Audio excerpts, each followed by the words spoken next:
Hi friends, মই বৰ্তমান গৈ আছোঁ ভণ্টিৰ ঘৰত আৰু এতিয়া ৰাতিপুৱা 6:15 বাজিছে আৰু আজি বিশেষ কাৰণত মই মোৰ ভণ্টিৰ ঘৰলৈ গৈ আছোঁ আৰু মোৰ আজি কাৰণটো হ'ল যে মোৰ ভাগিন আয়ুষ আজি তাৰ অন্নপ্ৰসন্ন আছে সেয়েহে আজি গৈ আছোঁ মই যিহেতু তাৰ মামা হয় সেয়েহে মই আজি গৈ আছোঁ আৰু ইণ্টাৰেষ্টিং কথাটো হ'ল যে সি জন্ম হোৱাৰ পৰা আজিলৈ মই দেখা নাই মোবাইলত দেখিছোঁ আজি 9 মাহমান হৈ গ'ল আৰু যিহেতু মাজত লকডাউন কৰিলে সেয়েহে আজি ফাৰ্ষ্ট টাইম তাক লগ পাম আৰু ভিডিঅ'টো চাই থাকিব খুব ইণ্টাৰেষ্টিং হ'ব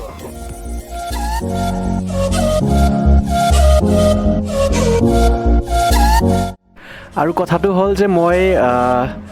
তাক একচুৱেলি দেখা নাই আয়ুষক লকডাউনৰ পৰাই মই দেখা নাই ৰিয়েলত দেখা নাই কিন্তু মোবাইলত বা ভিডিঅ' কলিঙত দেখিছোঁ চ' তেওঁলোক থাকে একচুৱেলি মোৰ ভণ্টিহঁত থাকে লাইমমেকুৰি বুলি জেগা এডোখৰত আৰু সেইটো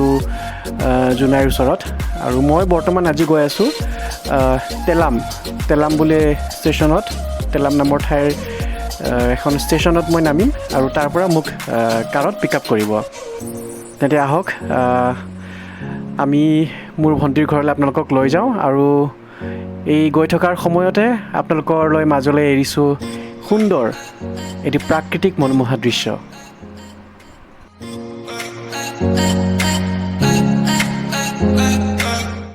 ৰ'ব কথাটো পাহৰি গৈছিলোঁ ক'বলৈ একচুৱেলি মই যোৱাকালি ৰাতি কামাখ্যা ষ্টেচনৰ পৰা গুৱাহাটীৰ কামাখ্যা ষ্টেচনৰ পৰা মই মোৰ যাত্ৰা আৰম্ভ কৰিছিলোঁ লাচিত এক্সপ্ৰেছ ট্ৰেইনখনত আৰু আজি অৰ্থাৎ আজিৰ দিনটোত মই 7 বজাত ভণ্টিৰ ঘৰলৈ গৈ পাম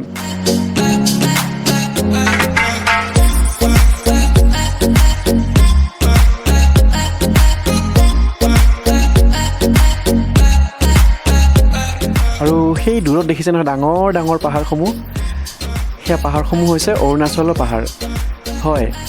আৰু সেয়া হৈছে অৰুণাচলৰ ধুনীয়া ধুনীয়া কলা কলা ডাঙৰ ডাঙৰ পাহাৰ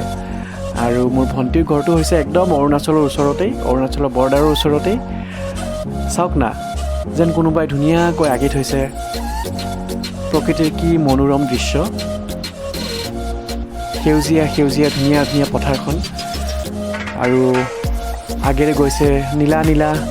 ধুনীয়া ধুনীয়া পানীৰ কুলু কুলু নদীৰ চাওকচোন এয়া তেলাম ষ্টেচন আৰু মই এতিয়া তেলাম ষ্টেচন পাই গ'লোঁ এতিয়া মোক কাৰত পিক আপ কৰি লৈ যাব মোৰ ভনী জোৱাই অমীয়া কুমাৰ ৰয় এয়া অলপ গৈ আমি এতিয়া হাইৱেৰ ওপৰত উঠিছোঁ এইটো হ'ল মেইন হাইৱে আৰু অলপ দূৰ গ'লে আমি ভণ্টিৰ ঘৰলৈ গৈ পাম আৰু গৈ তাতে আমাৰ আজিৰ কাৰ্যসূচী আৰম্ভ কৰিম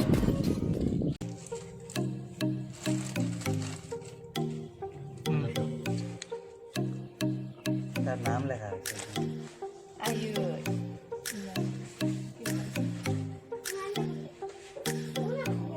ধান সোমাই গৈছে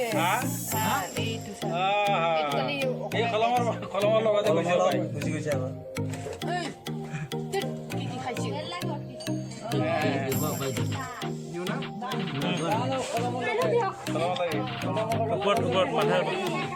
ভালকে দিয়া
আৰু ভিডিঅ'টো যদি ভাল লাগিছে তেতিয়াহ'লে প্লিজ মোৰ চেনেলটো ছাবস্ক্ৰাইব কৰিব আৰু কাষত থকা বেল আইকনটো ক্লিক কৰি দিব। Thank U.